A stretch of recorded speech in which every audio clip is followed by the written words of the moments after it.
Hello everyone, स्वागत है आप सभी का लॉ एंड जुडिशरी क्लासेस में। मैं शिवांगी गुप्ता स्वागत करती हूं आप सभी का आपके अपने इस यूट्यूब चैनल पे।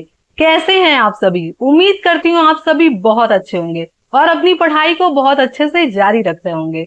हम बात कर रहे थे दुष्प्रेरण के बारे में, जिसमें हम लोगों ने सेक्शन 45 से लेकर के 49 तक देख लिया था। आज हम बात करेंगे सेक्शन 50 के बारे में और जानेंगे कि क्या क्या प्रावधान दिए गए हैं धारा 50 में। तो चलिए फिर बिना किसी देरी के स्टार्ट करते हैं आज के इस लेक्चर को। तो बात करती है हमारा धारा 50। ये कहता है कि दुष्प्रेरण का दंड यदि दुष्प्रेरित व्यक्ति दुष्प्रेरक के आशय से भिन्न आशय से कार्य करता है। यानी कि कह क्या रहा है ये कि जब कोई व्यक्ति जिसको ऐसा दुष्प्रेरण मिला है ना, ऐसा उकसाहट मिला है, वो क्या कर रहा है, जिसने उसको उकसाया है या दुष्प्रेरण दिया है उसके इंटेंशन से अलग कोई काम कर दे, तो ऐसे पर्सन का होगा क्या, यही ये धारा बताती है। ठीक, तो क्या कह रही है ये धारा? जो कोई किसी अपराध के किए जाने का दुष्प्रेरण करता है, यदि दुष्प्रेरित व्यक्ति ने दुष्प्रेरक के आशय से भिन्न आशय से या ज्ञान से क्या किया है, कोई काम किया है, तो उस व्यक्ति तो उस दंड से दंडित किया जाएगा। यानी कि उस व्यक्ति को उस दंड से दंडित किया जाएगा जो उस अपराध के लिए उपबंधित है, जो किया जाता यदि वह कार्य दुष्प्रेरक के आशय या ज्ञान से न कि किसी अन्य आशय या ज्ञान से किया जाता। भारी भरकम शब्द है ना, इसको हम आसान बनाते हैं। क्या कह रहा है कि कोई पर्सन है जिसको कोई क्या कर रहा है, दुष्प्रेरित कर रहा है कि तुम जाकर के कोई काम करके आओ। अब वो किया क्या कि जिस काम को करने के लिए कहा गया था उससे भिन्न यानी कि उससे अलग कोई काम कर दिया। तो ऐसे पर्सन का हम क्या करेंगे, ऐसे पर्सन को हम उसी का सजा देंगे जो वो काम किया है, और हम ऐसा मानेंगे कि उसी चीज के लिए उसको दुष्प्रेरित किया गया था। ठीक है, यही कह रहा है ये धारा। जैसे मान लीजिए कि ए नाम का एक पर्सन है, ये कहता है कि जाओ जाकर के बी के यहां से कुछ चोरी कर लो। ठीक है, सी को उकसा रहा है कि जाओ जाके चोरी कर लो। अब ये सी महोदय गए और जाकर के ए को जान से मार दिए। अब ए को जान से मार दिए तो ए तो क्या किया था भाई, केवल क्या किया था, उकसाया था ना। ठीक है, केवल उकसाने का काम किया था। और ये सी क्या किए हैं, जाकर के बी को मार दिए जान से। केवल चोरी करने को बोला था कि जाओ जाके चोरी करके चले आना, और ये क्या कर दिए, उसको जान से मार दिए। तो अब जान से मार दिए हैं तो इनको हत्या के लिए ही जो है सजा मिलेगा। ठीक है, और ए का तो अलग से ही भाई जो वो दुष्प्रेरण किया उसके लिए उसको सजा मिलेगा, लेकिन इनको हत्या के लिए ही सजा मिलेगा। ठीक है, समझ में आया? बहुत इजी है, छोटा सा सेक्शन है ये और बहुत आसानी से आप इसको समझ जाएंगे। ठीक, इसके बाद है आपका सेक्शन 51। अब सेक्शन 51 क्या कहता है हमारा? सेक्शन 51 कहता है कि दुष्प्रेरक का दायित्व जब एक कार्य का दुष्प्रेरण किया जाता है और उससे भिन्न कार्य किया गया है। यहां पे सिमिलैरिटी कुछ हद तक देखेंगे, अगर आप अभी आप पढ़े हैं तो कुछ हद तक आपको ऐसा लगा होगा कि 50 में भी तो यही कहा गया है, क्या अलग है, क्यों नया धारा बनाया गया है? अलग है। ठीक है, अभी जब हम इसको पढ़ेंगे तो समझ जाएंगे क्यों अलग है। क्या कह रहा है कि जब किसी एक कार्य का दुष्प्रेरण किया जाता है और कोई भिन्न कार्य किया जाता है, यानी कि वो जो दुष्प्रेरित व्यक्ति है कुछ अलग काम कर दिया। अब ये किस टाइप का अलग काम है ये इस पर डिपेंड करता है। ठीक है, क्या कह रहा है, तब दुष्प्रेरक उस किए गए कार्य के लिए उसी प्रकार उसी विस्तार तक दायित्वधीन होगा मानो उसने सीधे उसी कार्य का दुष्प्रेरण किया है।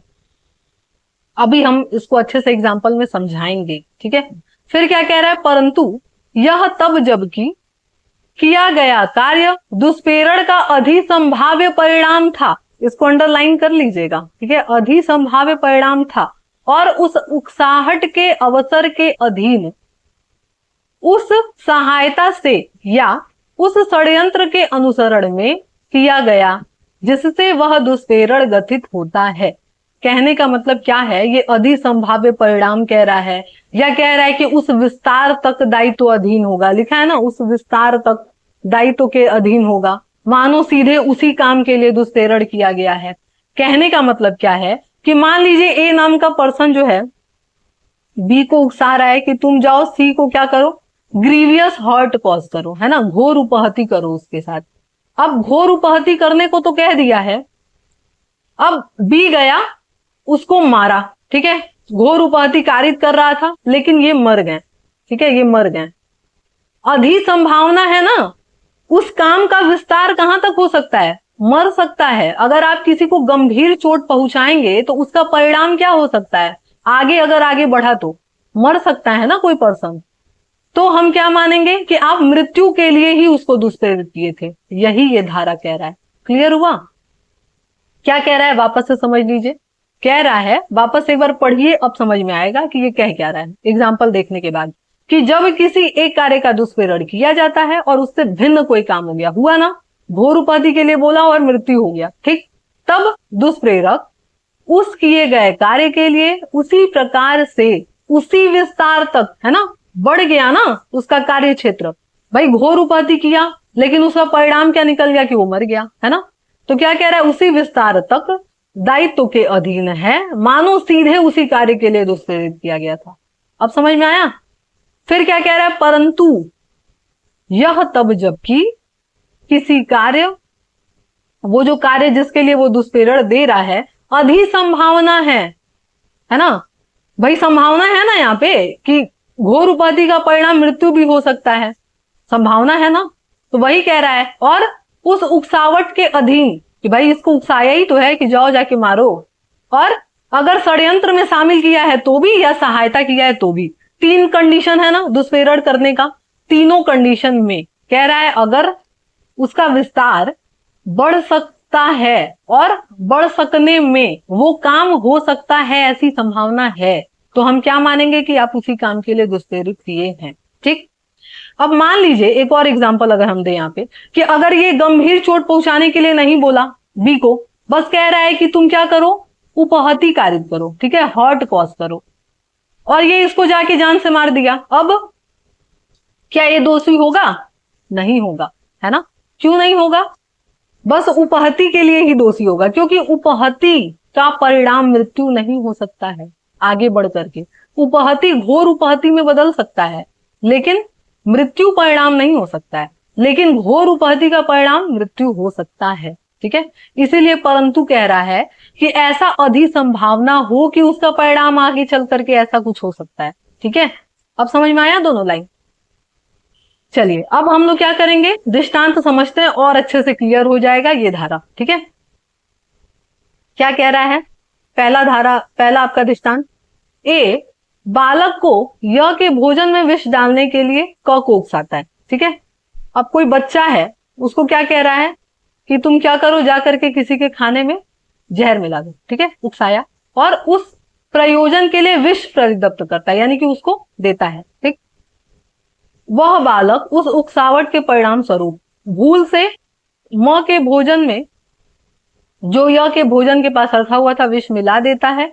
यहां यदि वह बालक क के उकसाने के अवसर के अधीन उस कार्य को कर रहा था और किया गया कार्य उन परिस्थितियों में उस दुष्प्रेरण के अधिसंभाव्य परिणाम है, तो क उसी प्रकार और उसी विस्तार तक दायित्व के अधीन है, मानो उसने उस बालक को म के भोजन में विष डालने के लिए उकसाया हो। समझ में नहीं आया होगा, है ना, इसको हम क्लियर कर रहे हैं। क्या कह रहा है, मान लीजिए ए है, ये एक छोटा सा बच्चा बी को क्या कह रहा है कि तुम जाकर के सी के खाने में क्या करो, जहर मिला दो, और जहर इसको पकड़ा दिया। ठीक है, कि जाओ जाके क्या करो, उसके खाने में जहर मिला दो। अब ये तो बेचारा बच्चा है, ये गलती से कि बगल के ही थाली में, बगल में ही जो है डी का थाली रखा हुआ है, और जाकर के डी के थाली में जहर मिला दिया, उकसाया, ये जहर मिला दिए, गलती से डी में मिला दिए और डी खा के मर गया। अब मर गया तो अधिसंभाव्य है ना कि भाई वो तो बच्चा है और जहर वो किसी में भी मिला सकता है, जरूरी तो है नहीं कि आप जिसको इशारे करके दिखा रहे हैं उसी में मिलाए, वो बालक नहीं भी होता, कोई बड़ा भी होता तो भी। भाई जहर मिला रहे हैं, क्या पता कि उसमें से लेकर के वो खा ले। होता है ना ऐसा कि भाई साथ में सब लोग मिल करके खाते हैं, तो कोई किसी में से कुछ खा लिया, कोई किसी में से कुछ खा लिया, है ना।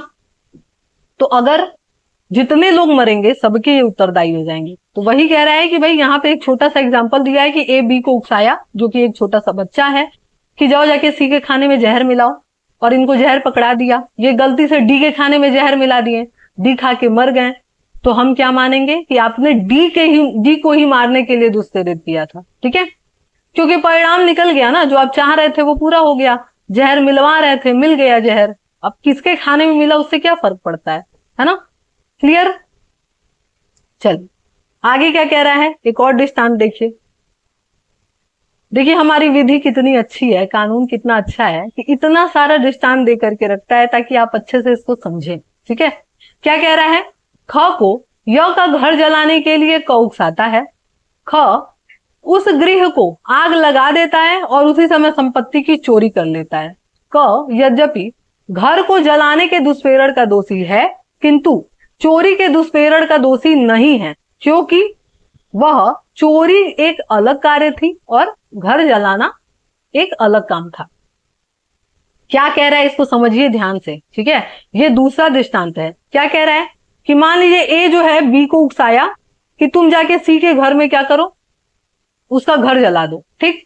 अब ये क्या किए, बी महोदय घर तो जलाएं ही जलाएं, इनका एक आईफोन रखा था उसको चोरी कर लिए।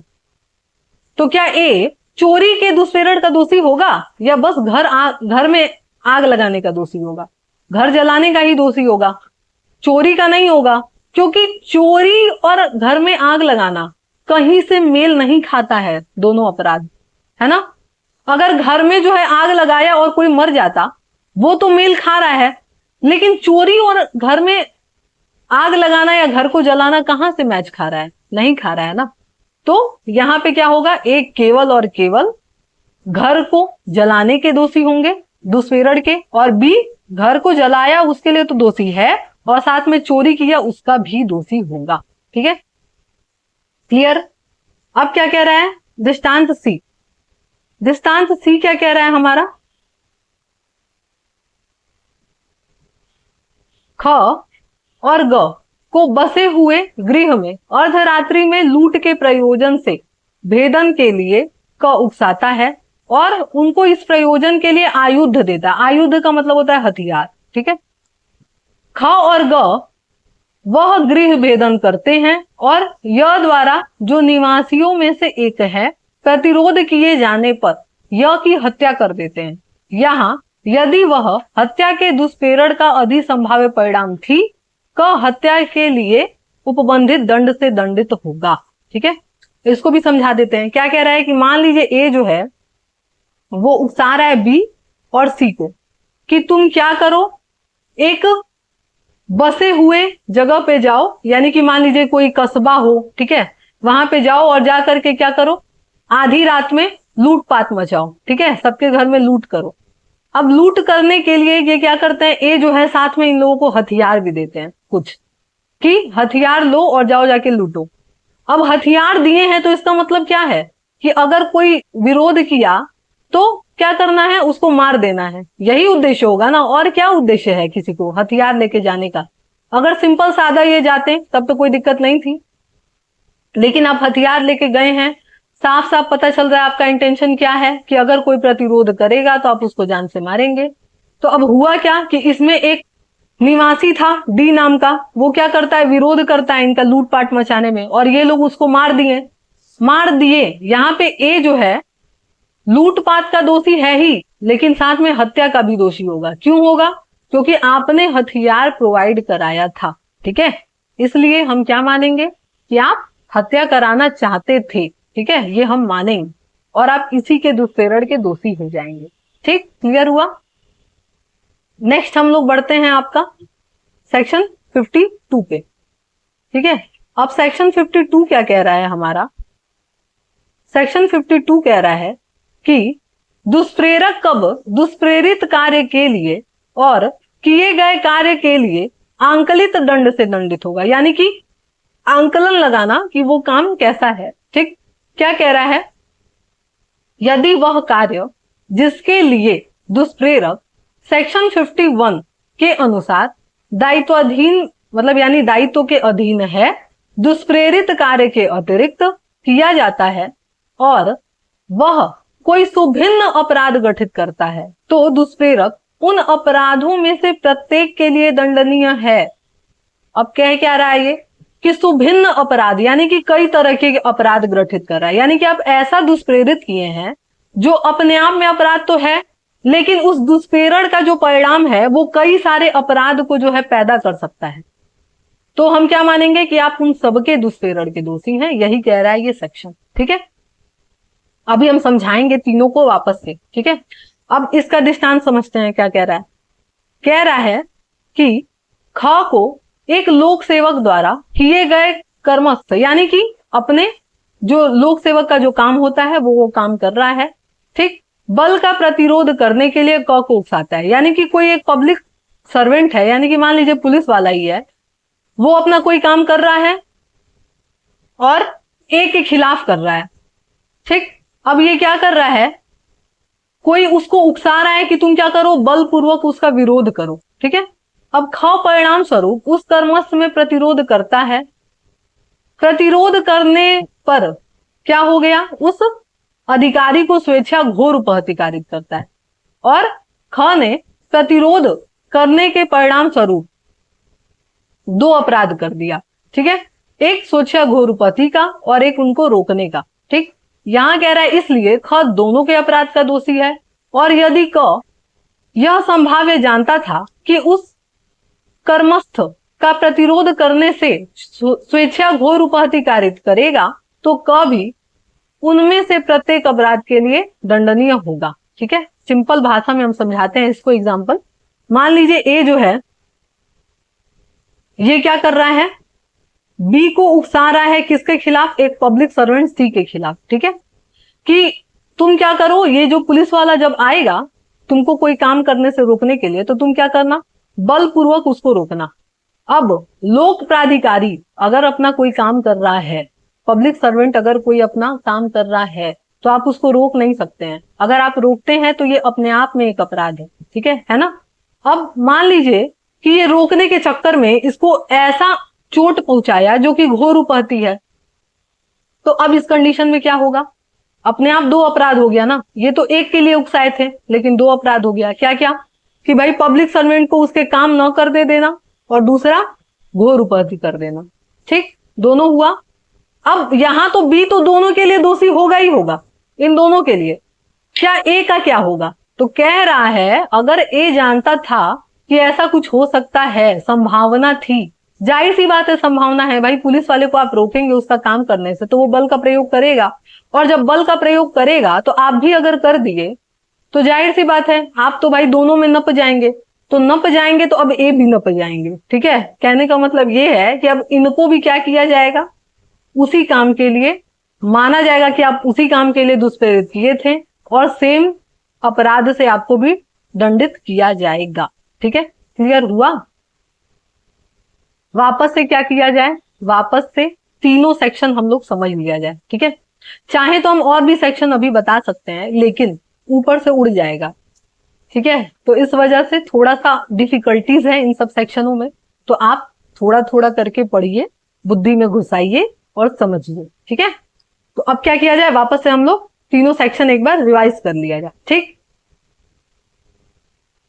50 क्या बोला, कह रहा है कि दुष्प्रेरण का दंड यदि दुष्प्रेरित व्यक्ति दुष्प्रेरक से भिन्न आशय से कोई काम करता है। ठीक, यहाँ पे तीनों ही जो है भिन्न भिन्न भिन्न लिखा हुआ है, यानी कि तीनों ही क्या कह रहा है, कुछ अलग काम करने को कह रहा है। ठीक, क्या कह रहा है कि भाई दुष्प्रेरण, कोई किसी को दुष्प्रेरित किया, हम बताए थे ना, ए बी को दुष्प्रेरित किया कि तुम जा करके क्या करो, चोरी करो, और वो जा करके क्या कर दिए, किसी का मर्डर कर दिए। तो मर्डर और चोरी में तो सिमिलैरिटी है नहीं, तो आप वो जो काम किए हैं आप अपने ही अपराध के दोषी होंगे। ठीक है, जो भी आप काम किए हैं, अगर दुष्प्रेरण जो किया है उससे भिन्न आप काम करते हैं तो, और उस व्यक्ति का क्या होगा, तो वो जिस चीज के लिए दुष्प्रेरित किया था वो उसके लिए दोषी हो जाएगा। ठीक, फिर 51 क्या बोला, 51 बोला कि दुष्प्रेरक का दायित्व यदि उस कार्य को करते समय कुछ और उसके परिणाम निकल जाए तो क्या होगा। तो हम बताए हैं कि मान लीजिए ए बी को उकसा रहा है कि तुम जा करके सी को घोर उपहति करो, ग्रीवियस हर्ट कॉज करो, और वो कॉज किया और उसका परिणाम क्या हुआ कि वो मर गए। सॉरी, तो वो मर गए, तो अब क्या होगा, इसमें माना जाएगा ना कि आप हत्या के लिए ही दुष्प्रेरित किए हैं। क्यों? क्योंकि उसकी संभावना है कि घोर उपहति के बाद कोई मर सकता है, ठीक है।